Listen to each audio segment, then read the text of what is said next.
araw po sa ating Praise lahat. the Lord. Sabihin natin, mabuti ang Diyos. Mabuti ang Diyos. Mabuti ang Diyos. Higit pa sa salita, siya ay mabuti. Amen. Purihin ang ating Panginoon. Ang ating pagbubulayan ngayon. Our meditation is found in the book of 2 Corinthians chapter 5 verse 21. This morning I was asking the Lord, what message you want me to deliver to your people? Honestly, it was too hard to discern.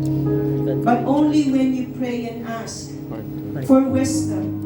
And I believe this is the message of the Lord Praise the Lord. for each and every one of us. Our text is found in the book of 2 Corinthians in 5:21, chapter 5:21. This meditation is entitled The Beautiful Exchange. The Beautiful Exchange. You may be wondering why it is a beautiful exchange. Sabi sa ating teksto, kailan may hindi nagkasala si Kristo, Amen. ngunit alang-alang sa atin, itinuring siyang makasalanan para sa pamamagitan niya'y maituring tayong matuwid ng Praise the Diyos. Lord. If we will read this in English, there are 3 points that this verse wants to tell us. Shall we read this in English? God made him who had no sin to be sin for us. That's the first point. Someone who has not sinned, someone who is perfect, is considered a sinner for our sins. Amen? Amen. And the text or the verse says, God made him as a substitution. As a substitution. Let us go back to our text. God made this perfect person who hasn't sinned ever. God made him to be the sin for us. Praise the Lord. Again, there is a substitution that happened. And in this verse, we are already also reminded that so that through this substitution, we might become the righteousness of God. Praise the Lord. This sinless person became the sinful to the sinful so that we may be saved. Praise the Lord. Amen? This sinless man became an exchange, a substitution for our sins so that we may be counted as righteous, Praise the so Lord. that we may be saved. Praise the Lord. Purihin ang ating Panginoon. Now, what is the meaning of righteousness anyway? There is a difference between the definition of what righteousness is in the sight of man and in the sight of God. Man's righteousness versus Christ's righteousness, the difference is totally different. And nothing can ever attain. No one can ever attain. Walang sino man ang makapapantay sa katuwiran o sa pagiging matuwid ng ating Panginoong Hesus. Walang sino man tao Amen. ang makahahanay sa katuwiran na mayroon ang ating Panginoong Hesus Kristo. Bagamat ang tao, sa paningin niya ay kung bakit siya'y matuwid, ay hindi siya gumagawa ng kasalanan. Amen? Wala siyang ibang tinatamaang tao. Wala siyang ginagawa ng masama. Sa kanino man, siya ay sumusunod sa batas ng tao. Ganyan kadalasan ang kahulugan ng tao sa pagiging matuwid. Tunay. Pero alam nyo mga kapatid, if we will just compare the righteousness of our Christ to the righteousness of man, wala tayong maikukumpara. Far beyond. There is nothing that we can boast in Ephesians 2:8-9, not by our good works. Right?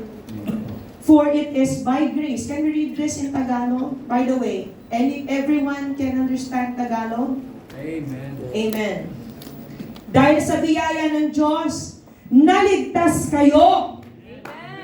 Nang sumampalataya kayo kay Kristo.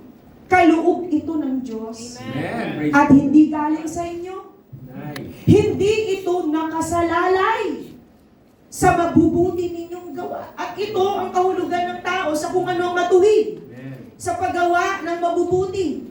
Ng mga mabubuting bagay. Tama po? Nariyan pa po ba kayo? Amen. Lord. Sabihin mo sa iyong katabi, praise the Lord. Praise the Lord. Huwag mo akong iiwan. Hindi ako iiwan. Sabihin ng Panginoon. Hindi ito nakasalalay sa mabubuti Praise ninyong the gawa. Lord. Para walang maipagmalaki ang sinuman. Ay. Kung mayroon man sa atin dito sa ating kalagitnaan, ang gumagawa ng pinakamabuti, amen, kumpara sa kanyang kapwa, kahit ang kanyang pinakamabuting nagagawa, ay hindi niya kailanman maipagmamalaki. Nice. Maliwanag din na sinasabi dito sa aklat ng Isaiah, in Isaiah chapter 64 verse 6, in ASND, maging pala ang ating mga mabubuting gawa ay parang maruming basahan. Can you just imagine that? It doesn't matter how much effort you do, it doesn't matter how much energy, how much time, how much desire or passion you exert just to do good. Still, the Word of God says, kaming lahat ay naging parang maruming bagay. At ang lahat ng aming mabubuting gawa, take note of this, ang lahat ng aming mabubuting gawa ay parang maruming basahan. Sa makatuwid, sa atin lahat, dito sa kwadradong lugar na ito, wala sino man sa atin ang makapagmamalaki na siya ay nakagagawa ng mabuti. Tunay. At ang mga nagagawa nating mabuti ay hindi ang dahilan kung bakit tayo nangaligtas. Unay. Dahil kung bakit tayo nangaligtas ay sapagkat mayroong isang matuwid. Amen. Thank you, Lord. Praise the Lord. Mayroong isang makatuwiran. At ito'y walang iba. Ito ang ating unang punto. The glorious truths of this great exchange. First, we have a perfect Savior. Amen. We have a perfect Savior. Praise the Lord. The sinlessness of the substitute. Again, we mentioned about Christ as our substitute. Di ba sa atin kapag naglalaro tayo ng basketball, ng volleyball, di ba? There will always be a substitute. Kaya lang, sometimes, underrated ang mga substitute. Right? Halimbawa, ang nagkipagsab ay isang MVP ang isa-sub mo. Eh ikaw, no chance ka sa pagiging MVP. Parang magdadalawang isip, ako magsasab ng MVP. Magdadalawang isip ka pa, di ba? Tapos hindi siya na lang, mas magaling siya, di ako marunong. Kasi baka matalo pa ang iyong grupo dahil sa'yo. Amen? Normally, whoever substitutes has the same level of quality. But the Lord, Amen. look at this. Our Lord, who is perfect forevermore, became our substitute. Praise the Lord. We who are filthy rags, True. tayo na kahit gumawa tayo ng mabubuting gawa, ay hindi natin masasabi na tayo ay matuwid. Pero bakit? Ang Panginoon na kailanman hindi nagkasala, kinabahiran. Now let us just talk about the perfection of the substitute, the perfection of our Savior, Him being our Christ. Hebrews 7:26, in nature or by nature, He did not, nor never and forevermore will sin. Amen. Truly. Now, I want you to examine ourselves right now Hallelujah. para mas ma-appreciate ba natin itong ginawa ng Panginoon sa atin.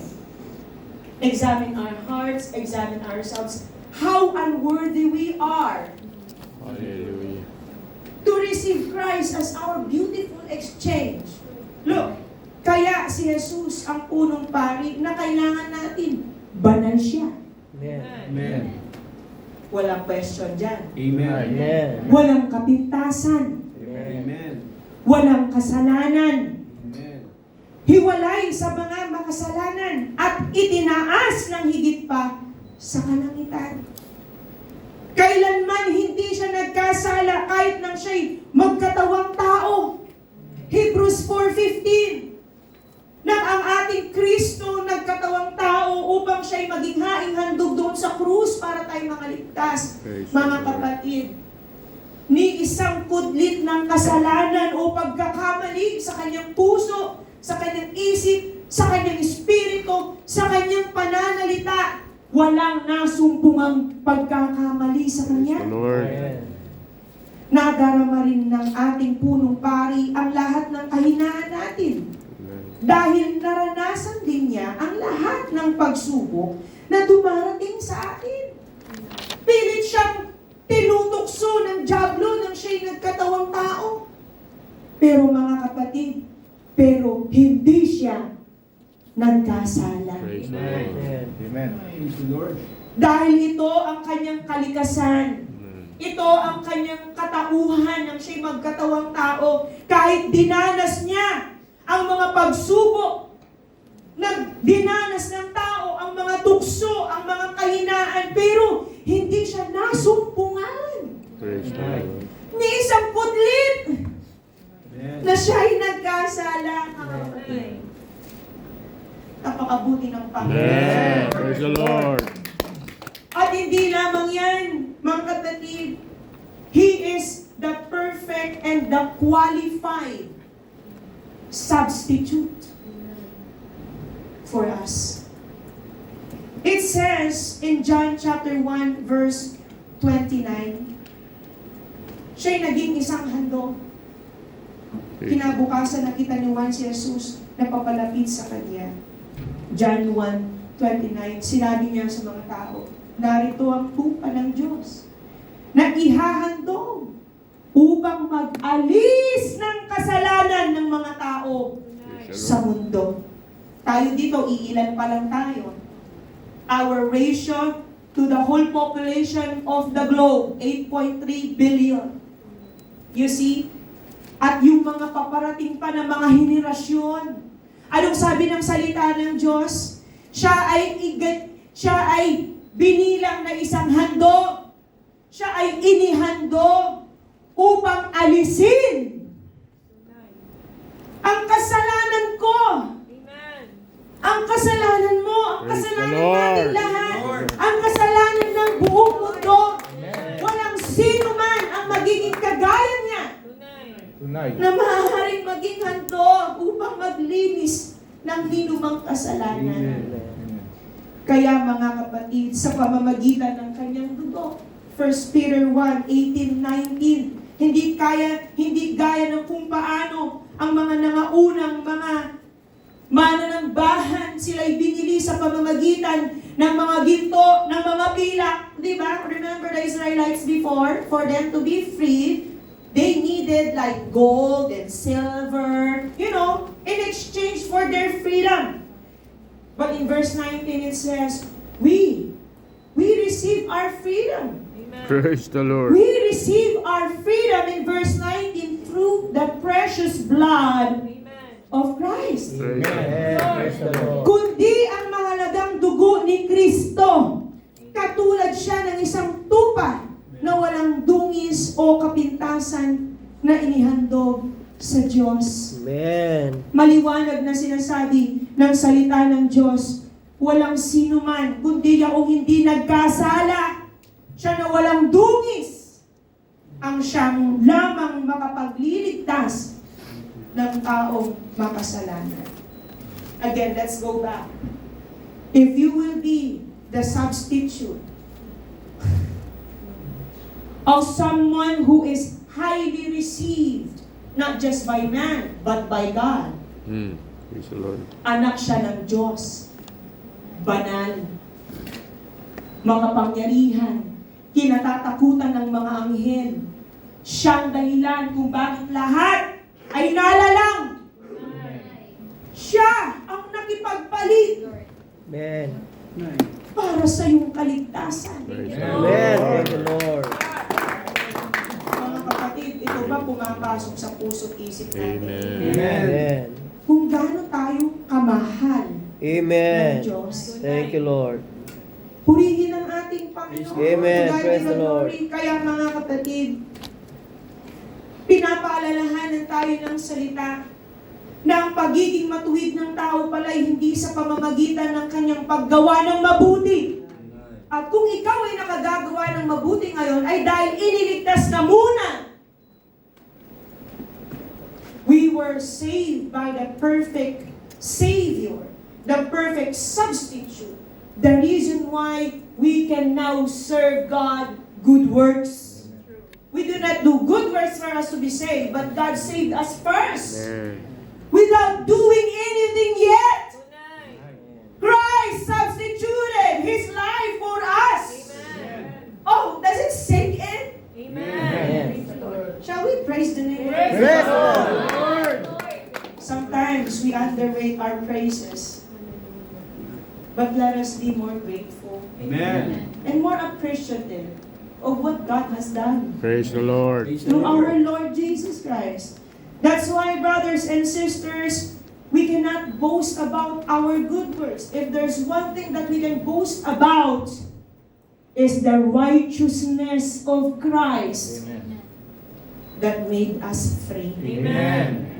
Second point, the second glorious truth of this beautiful exchange is the powerful substitution.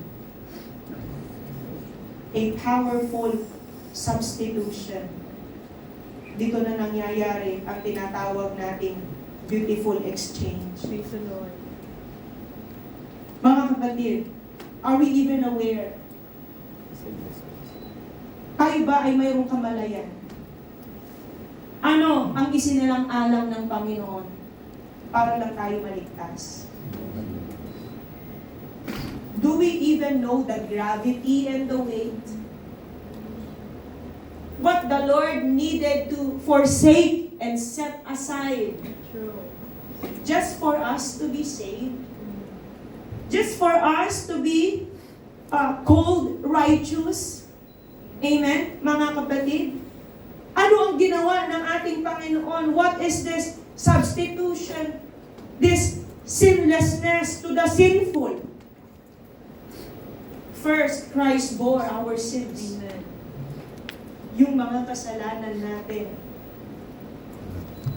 Ang mga kasalanan natin in Isaiah 53, 5 to 6.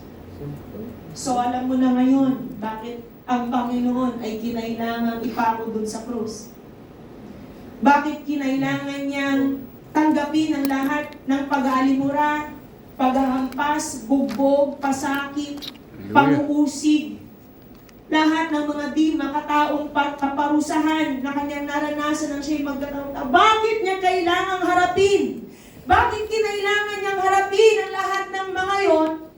Praise the Lord. Ang totoo, sinugatan siya dahil sa ating mga pagsuway. Praise the Lord. Binugbog siya dahil sa ating kasamaan. Ang parusang tiniis niya ang naglagay sa atin sa magandang kalagayan. Praise the Lord.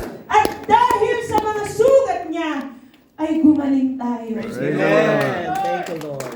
Salamat sa Panginoon. Gumaling tayo mula sa pagkamatay ng ating espiritu.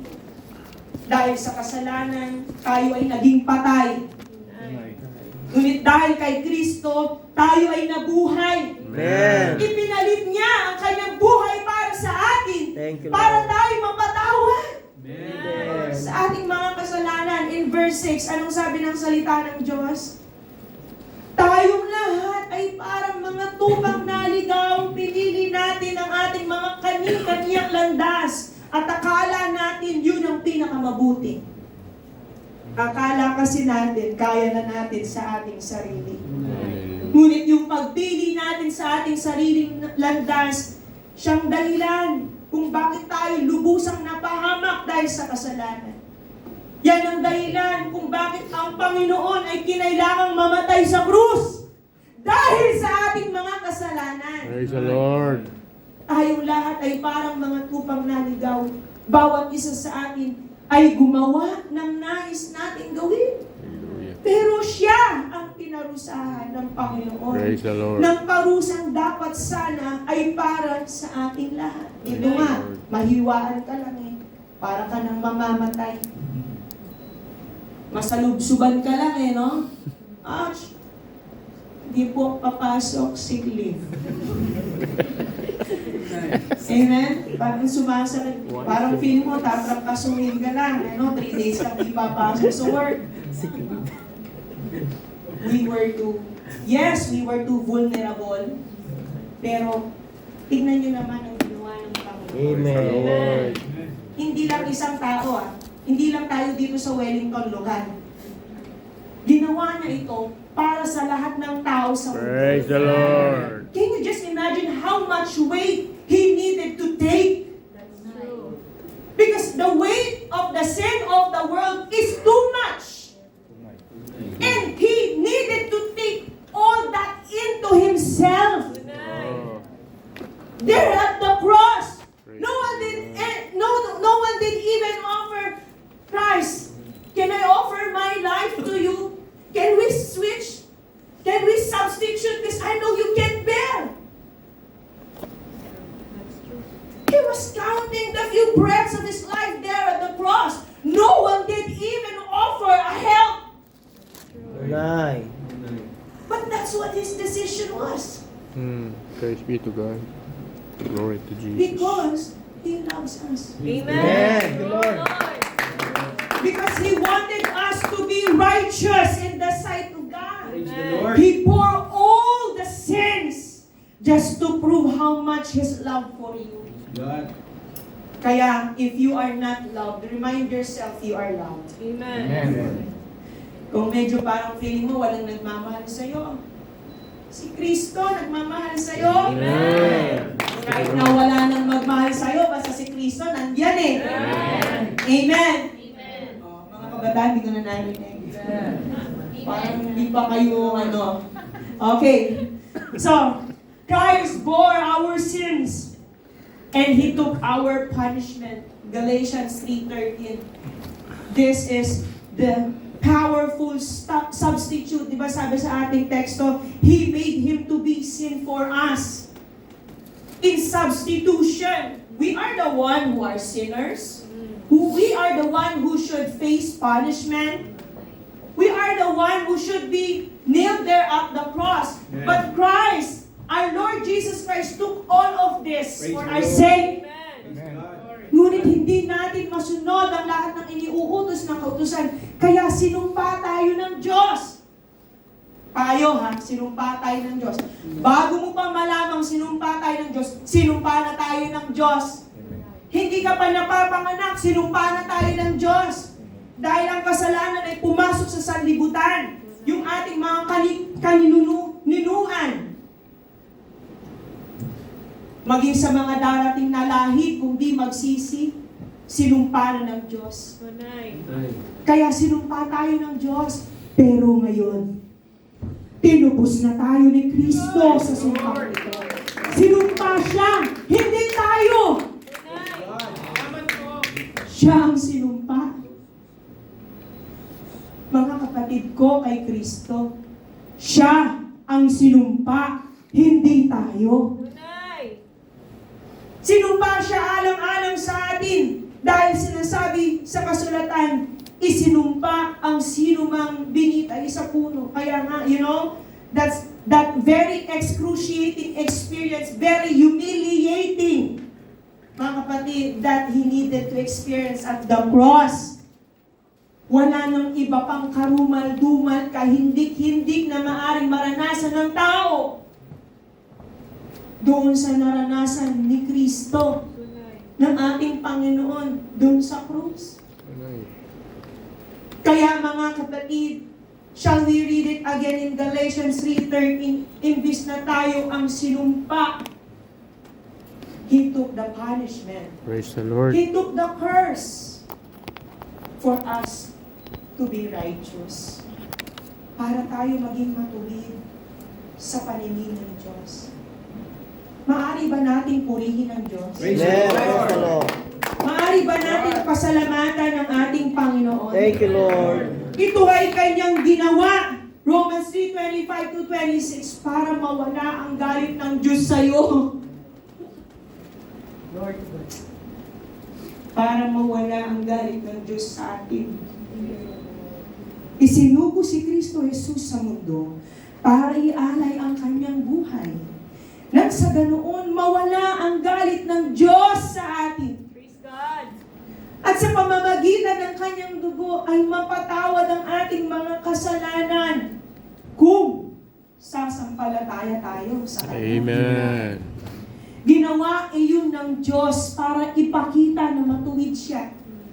Noong unay nagtimpi siya at pinalampas ang mga kasalanang ginawa ng mga tao, kahit na dapat sana'y pinarusahan na sila. Nagtimpi pa kasi ang Diyos sa atin.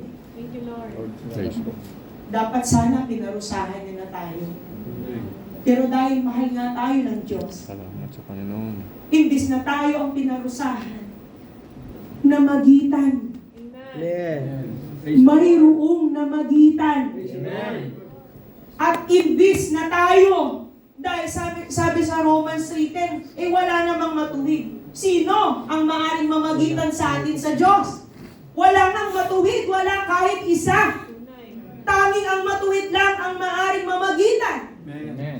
At walang sino mang matuwid kundi si Kristo lang. Amen. Right. Kaya imbis na magalit ang Diyos sa atin, kumbaga para sabi ng Panginoon Ama, huwag sila. Ako na. Tunay. Lord. Praise the Lord. Do we even realize that? Imbis na tayo makalasap ng kaparusahan at matinding kagalitan ng Diyos, na magitan ang katwiran ng Panginoon. Praise the Lord. Amen. Purihin ang ating Panginoon. Kaya mga kapatid, kung tayo ngayon, minumulto pa tayo ng ating mga dating kasalanan, kung tayo ngayon ay sinusumbatan pa ng kaaway sa mga mali na nating nagawa, huwag mong hahayaan yan na bulungan ka ng kaaway. What Christ carried for you, you are not asked to carry it again. Jesus took what He did not deserve Amen. for us to receive what we deserve. Kinuha niya lahat, tinanggap niya lahat ng mga bagay na hindi niya dapat sana tinanggap. Yun ang dapat nating tanggapin. Pero tinanggap niya yun lahat Praise the Lord. para kung ano ang dapat para sa Kanya, tayo ang tumanggap. Tunay. Thank you, Lord. Kaya tayo naging katwiran ng Diyos. Praise the Lord. Ngayon tinatawag ka na ng Diyos, matuwid ka! Amen. Bakit ka ngayon matuwid? Dahil may namamagit ang Kristo. Amen. Mayroong Panginoon, mayroong Jesus na namatay para sa iyo. Salamat. Amen. Thank you, Lord. Kaya dapat ito napupuno ng pagpupuri. Amen. Praise the Lord. Praise the Lord. Dapat na hindi matapos-tapos na pagpupuri ito. Amen. Purihin ang ating Panginoon. So we should not carry anymore the guilt, the shame, the whispers of the enemy, because Jesus carried it all Praise the Lord. for you. Amen. For me. He made this perfect substitution. Our death, for us to receive life, He gave His life. And He's the one who died for us to be saved. Amen. The condemnation that we should receive, He took it on. Amen. The shame, the guilt, the punishment, everything.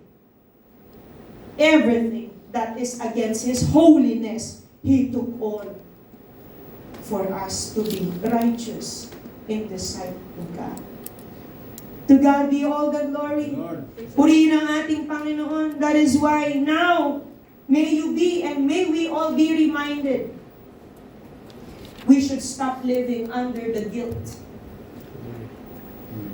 Hindi na ako sisimba kasi makasalanan ako. Well, maganda na alam mo na makasalanan ka. Maganda na alam natin na makasalanan tayo. Ulay. Ang kagandahan nun, yun ay mag-aakay sa atin para mas lalo tayong magpakumbaba. Amen. Ulay. Pero wag nating hayaan that the guilt that Christ carried already for us will be the hindrance.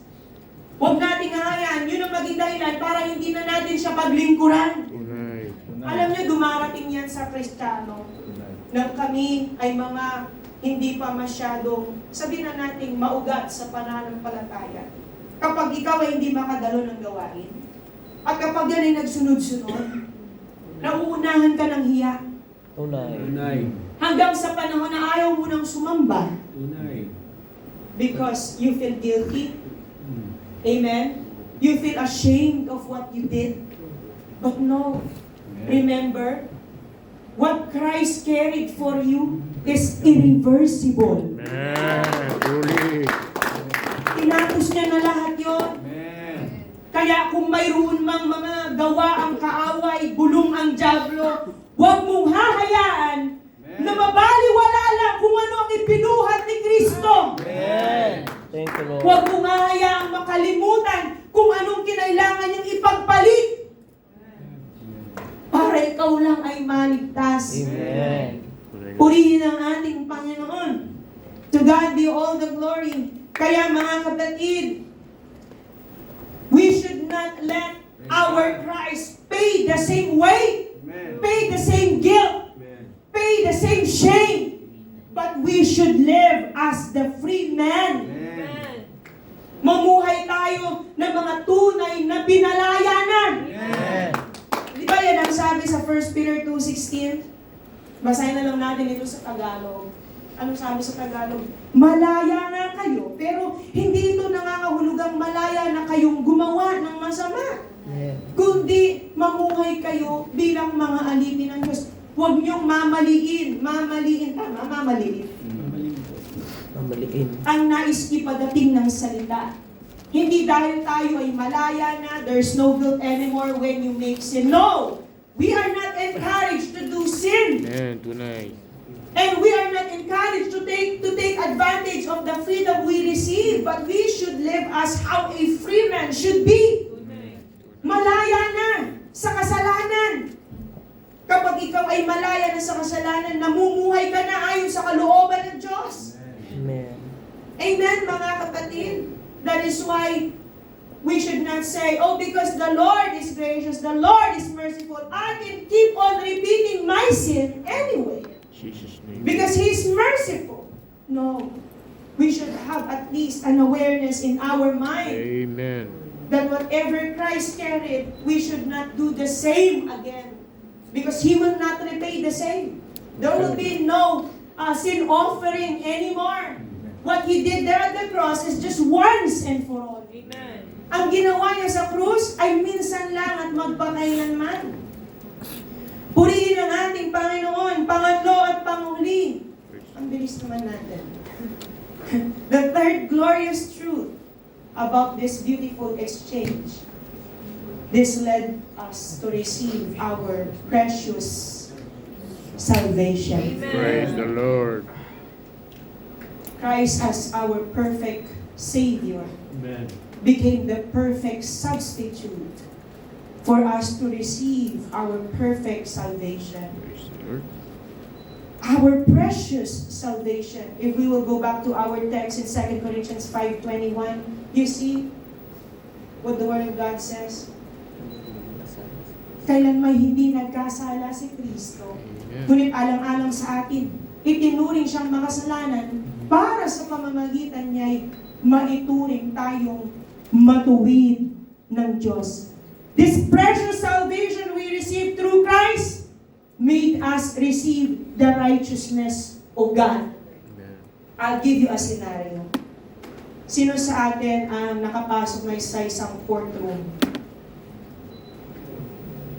Amen. Ayaw niyo pa umamin. Amen. Okay. Hindi po ba, in a courtroom there is a judge. There are barristers, may mga solicitors, may mga lawyers Jury. who will act on behalf of the accused, no? O yung plaintiff, o yung complainant. Mayroong pagkakaiba when you are acquitted. Kapag ikaw ay naabsuelto. Tama? Kapag naabsuelto ka sa iyong kasalanan, ibig sabihin, you are declared free. You are not guilty. But this is what I want you to realize. We are not just declared free of guilt, but the judge received us and adopted us as his child. And he gave us a new name. How ironic is it that in the courtroom, the judge who is just supposed to weigh which is wrong, which is guilty, compared to what Jesus has done, he did not just declare us as free of guilt, but because of him, God accepted us, Praise the Lord. adopted us, Amen. included us Amen. Thank you, Lord. in the family of God. Praise the Lord.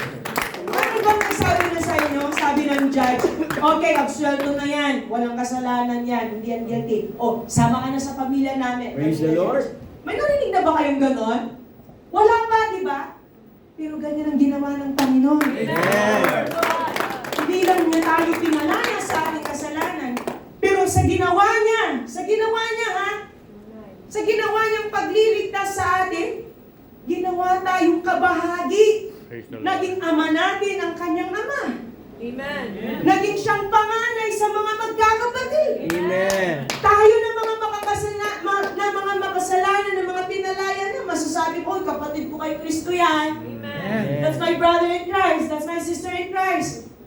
Now, we are received as a family of the judge. Amen. That doesn't really happen in the courtroom. Only in the family of God. Amen. Through our Lord Jesus Christ. Praise the Lord. So can we just imagine how blessed and gracious we are? Amen. Praise the Lord. How gracious the Father is for us, that He did Glory not to just God. save us through Christ, but we have regained our identity. We are now called by a new name. Amen. Oh, praise the Lord. Lord. Kapag ikaw nga ay maakusahan, sabi mo nang napatunayan, ikaw yung nagkasala. Tayo napatunayan naman na tayo nagkasala talaga. Sino dito hindi napatunayan, hindi nagkasala? Uy! Delusion mo yan! Tayong lahat nagkasala! Amen. Pero mga kapatid, tayo lahat na absuelto. Praise the Lord. At hindi lang yung mayroong sasabi sa iyo, ay, ikaw ex-convict ka eh. Nakalaya ka lang eh. Dapat ikaw mamamatay ka, ipukulong ka eh. Mga kapatid, alam nyo, si Kristo hindi niya nasasabihin yun. Tunay. Ano man ang naiwan doon, whatever is left there in the courtroom, He erased. He blotted out. He removed everything. So that when you go out of the courtroom, you are free of guilt. Amen. You are a new man. You are a new creation. You have nothing. You are not blemished because you have received the holiness, the righteousness of God. To God be the glory. To God be the glory. Uuwi ka, wala nang magpapaalala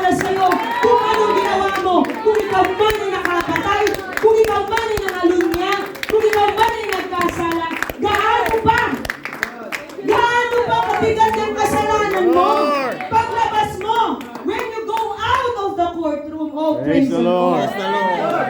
Praise the Lord. Glory to God. Praise the Lord. The Thank Lord you, Lord. says, your sins I will remember no more. Praise the Lord. He did not just save us.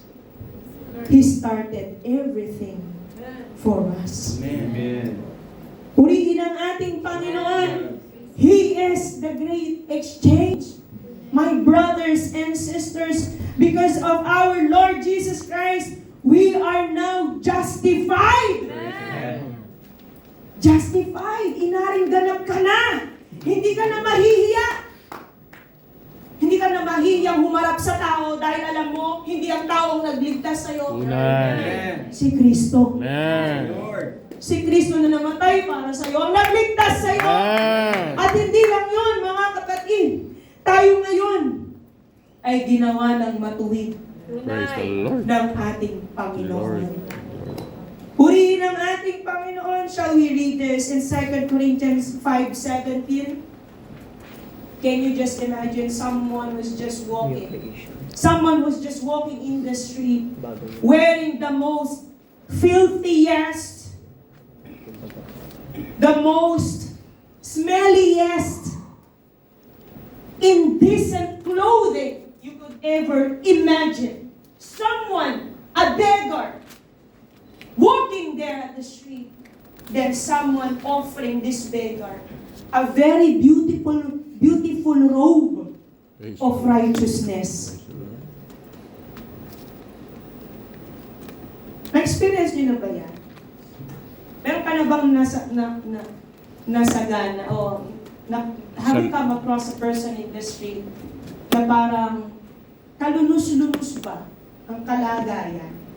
Sabihin mo ng gunit-gunit ang suot, gutom, payat na payat, talagang mukhang napabayaan.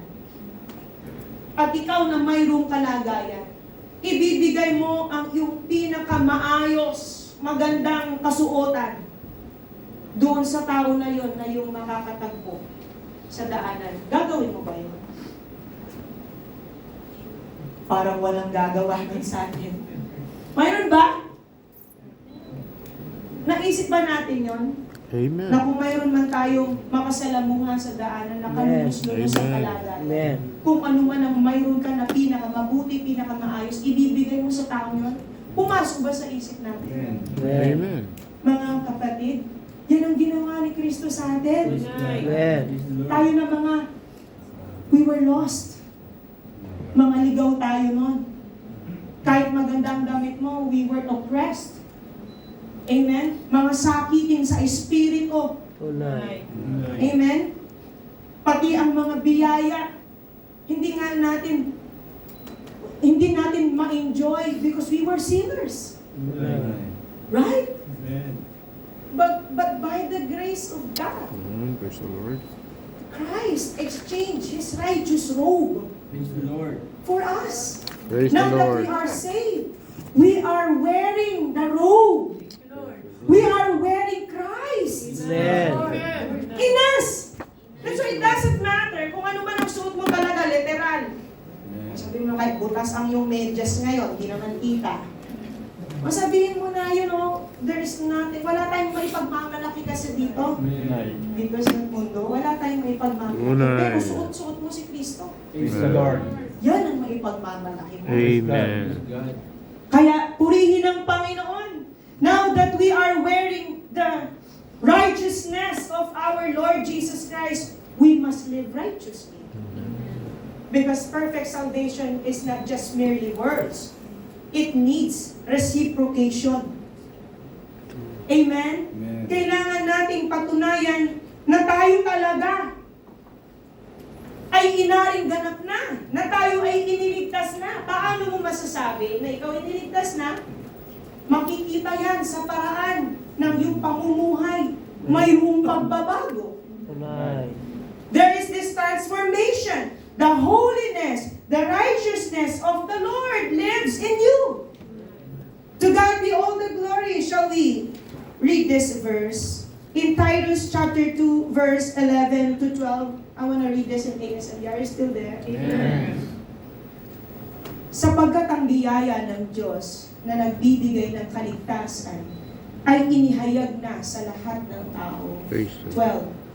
12. Ito ang nagtuturo sa atin na talikuran ang kasamaan at makamundong pagnanasa. Kaya mamuhay tayo sa mundong ito ng maayos, matuwid, at makadiyos. Kaya ang tunay na niligtas na, the one who has received the perfect Savior, the one who has received this precious salvation must live in righteousness, must live in holiness. Amen? Must live godly. This is how we prove. This is how we prove that we are saved and that we are made righteous. Amen. To God be all the glory. Kaya mga kapatid, since we have been declared righteous, we must let our behavior, our character, our conduct be displayed as righteous. Not just in the sight of people, of course, but all the more in the sight of God. Purihin ang ating Panginoon.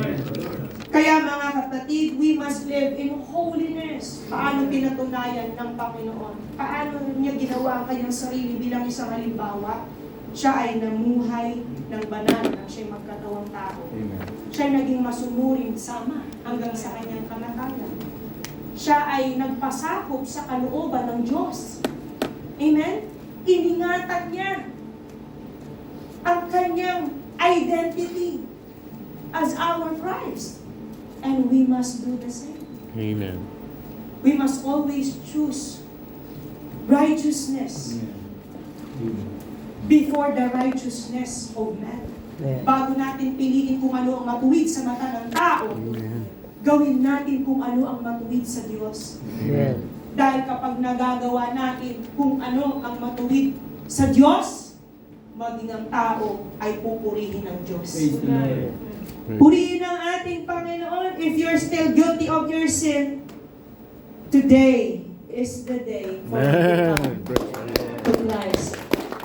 Receive that beautiful exchange, my dear brother. Receive that beautiful exchange, my dear sister.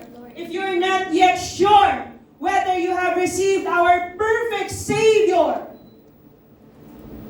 and you want to receive Christ as the, perfect substitute, and go out of this room declared free of guilt. Amen. Praise the Lord.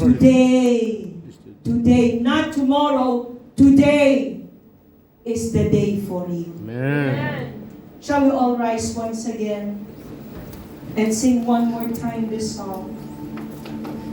As we sing, may